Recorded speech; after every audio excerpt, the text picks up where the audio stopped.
గగన్ అన్నకి, సునీల్ అన్నకి, మన ప్రియతమ నాయకుడు సునీల్ అన్నకి, గగన్ అన్నకి, మన ప్రియతమ నాయకుడు సునీల్ అన్నకి. ఈసారి నీ ఓటు నాకేసి గెలిపించాలి. అమ్మా ఎన్ని? 4.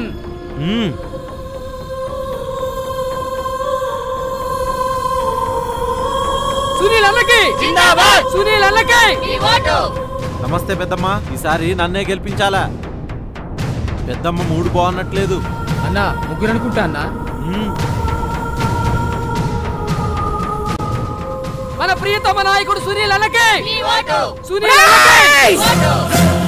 ముఖ్యమంత్రి కాకుండానే 1,20,000 కోట్లు దోచుకున్న మీకు నోటు తీసుకొని ఓటేయాలరా? 1,20,000 కోట్లంటే అది మన రాష్ట్ర బడ్జెట్ రా. 1,20,000 మందిని లక్షాధికారులు చేయొచ్చు, 1,20,000 మందిని కోటీశ్వరులు చేయొచ్చు.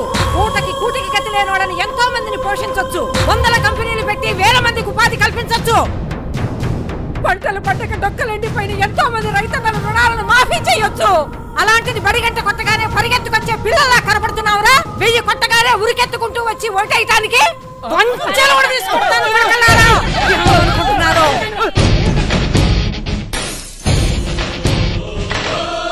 సీమాంధ్రను స్వర్ణాంధ్ర చేసే చంద్రబాబుండగా దొంగల పార్టీ ఎందుకు దండగా? సైకిల్ గుర్తుకే ఓటేద్దాం, చంద్రబాబునే గెలిపిద్దాం. జై తెలుగుదేశం, జై జై తెలుగుదేశం.